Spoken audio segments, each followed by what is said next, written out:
everyone to this new episode of Meet of Talent. Today I have with me Gopinath, Director and Head Human Resources, Verizon India.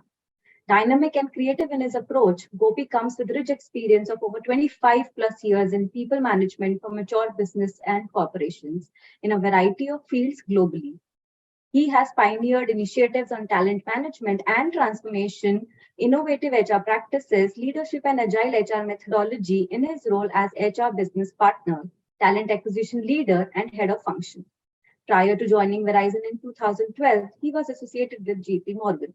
A wanderer at heart, a fisherman by passion, and a sports enthusiast, Gopi loves to play frisbee and cricket at any and all times. Welcome, Gopi.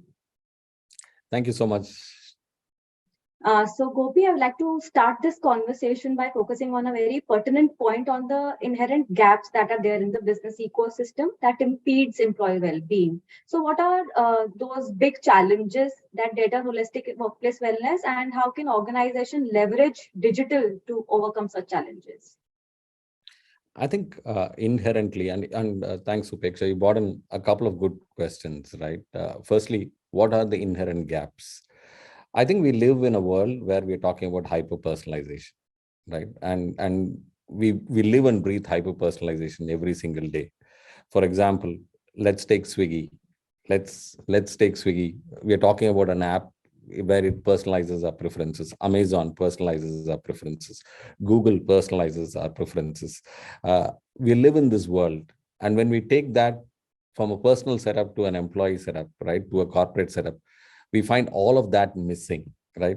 Are your policies in sync with those personalization? I think the heart of it remains the fact that we create policies that one size fits all, simply because it's convenient to all of us. So I would say the gap is the first. It does not, it no more is a fact about having one size fits all. I think we'll have to move the barriers to a hyper personalization. Second is the adoption of digital tech. And thanks to COVID, in a sense of shape, we started adopting digital in a huge shape and form. I think a lot of our employees today wear wearable devices. Have we really scratched how we can leverage that in shape and form? I think that is the next bit of it in terms of the digital experiences. And most of us today are creating the same digital experiences for our customers. Why not for our employees? I think I see a lot of synergies out there in terms of hyper personalization and digital experience. These are here to stay. Sure, Gopi. With Gen Z and millennials streaming to the global workforce, people leaders are usually faced with the monumental task of managing a multi-generational employee base. So, how can organizations establish an agile and flexible wellness strategy that meets the expectation of workplace across generation and across locations? Yeah, it's so true, right? So think about it, right? When you make your policies, you have multi-generational workforce in your workforce. I think the needs of all of these are very different. How as an organization are you able to be agile, nimble, and ensure that you're able to listen to your employees? I would rather categorize Gen Zs and millennials are mostly predominantly people who are young, a lot of energy to burn, and I would say in a sense digital native. So their needs are entirely different. The moment you bring digital, you bring gadgets into there, you bring digital engagement, I think you see them responding in a very positive way. You see them responding or adopting these technologies in a very positive way. Think of this as digital diet charts, digital training in place, co-creating a digital community that's talking about fitness and wellness. So all of this is really very exciting. And gamification, more importantly, gamification of these wellness exercises excites them. Then you talk about slightly the older folks, where we talk about a very different need, because these are people who are slightly aging. I think the needs of these people are very different. We are talking about weight gain. Some of the opportunities there are weight gain, stress related differences. I think emotional well-being, financial well-being, mental well-being start taking a toll.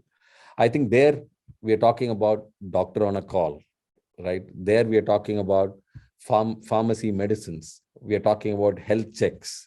And then we are talking about child care or parental care comes into being.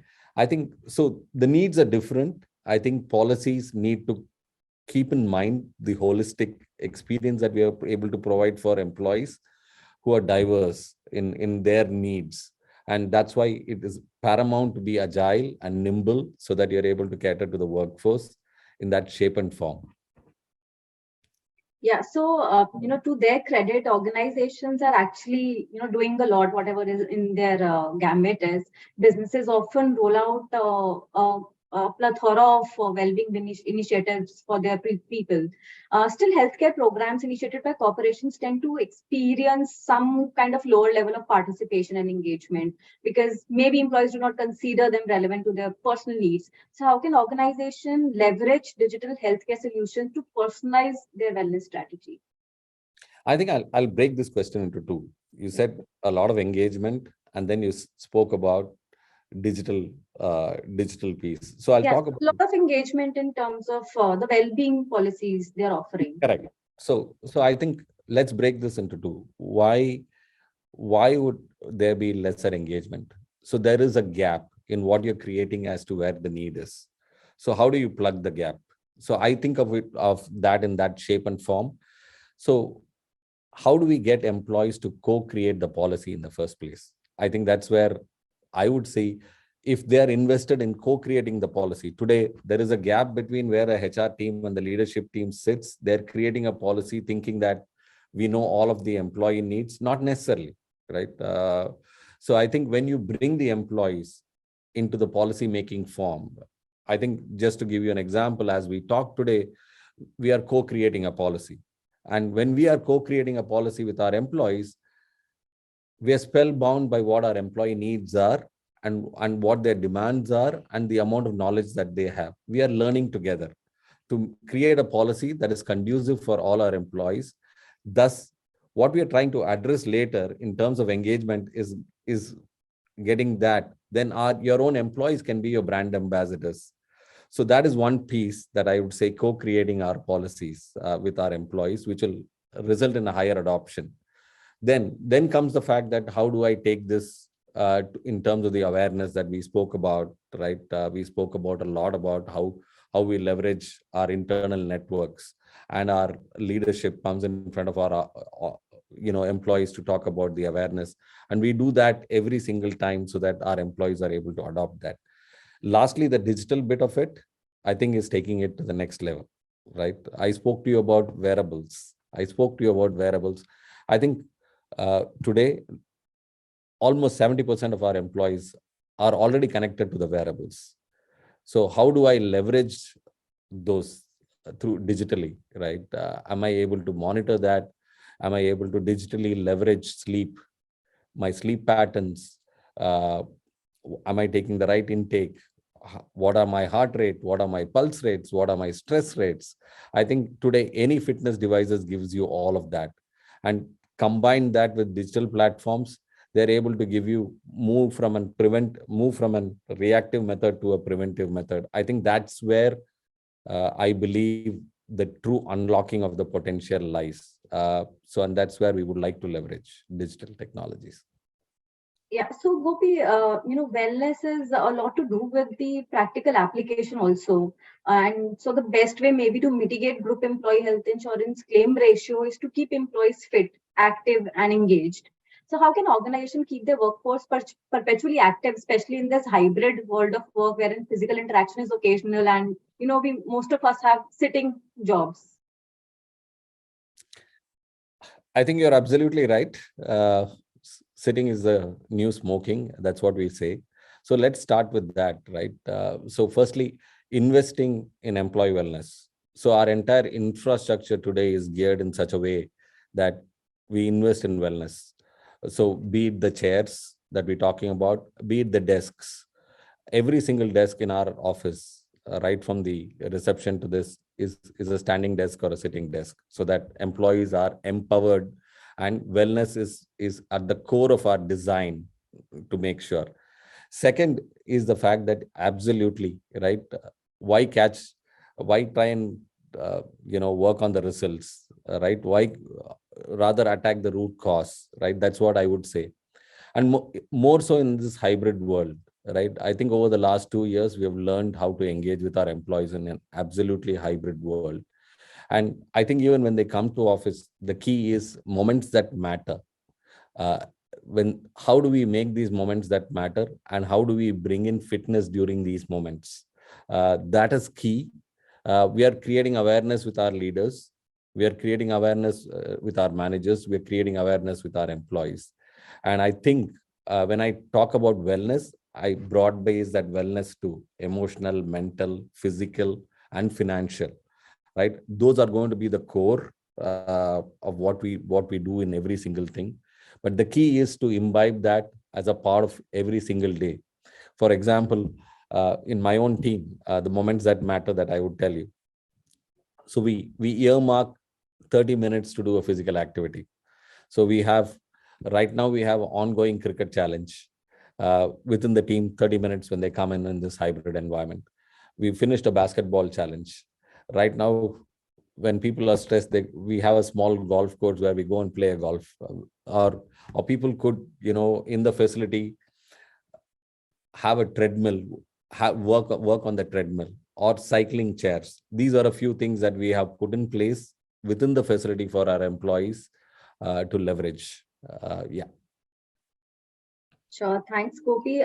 So we would like to, as we come to the end of this conversation, we'd like to have your opinion on some upcoming trends, opportunities, and challenges that will shape the corporate health and wellness landscape for 2023 and maybe beyond it. I think as I think about the wellness space, right? I spoke to you. I touched upon a few points. I touched upon hyper personalization. I touched upon co-creating. I touched upon wearables. I only see the market on wearables continuing to grow. So, what does this really mean? So, we are sitting on a lot of data, right? A lot of data that is really there. So, today, are we mining that data? I'm not so sure, right? I'm not so sure we are mining that data for the way that we think about. We're sitting on a lot of employee data where we're doing a lot of HR analytics. I think in the future we will be doing health analytics, and I see that as an active part of my HR work stream or well-being work stream that industries are going to nurture. Because as we talk about wellness, as we talk about insurance, I talk about wellness analytics. That's going to give me sleep patterns, that's going to give me stress patterns, that's going to tell me how much water am I drinking, what are the physical activities that I'm putting in. And think about that when I have all of these data with me. Think about the personalization of the workouts that I can bring in, right?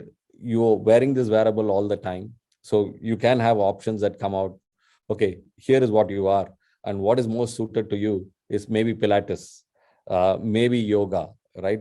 You maybe you have to do a high intensive workout, or you should join a boot camp, or you can have different experiences and see how the data is working on you and settle for what it is. So I see like HR analytics, health analytics being a big part of the future, and that is really going to be the next transformation journey that I'm looking at from an overall perspective. And I'm hoping that I will stay in the workforce till then, and this happens much faster than that we are talking about. Yeah. Absolutely. So let's keep our fingers crossed for that. And, thank you, Gopi, for sharing such great insights during this entire conversation. It was a pleasure having you with us today. And to the viewers, we'll be back soon with another exciting episode of Eat of Talent. Thank you so much for watching.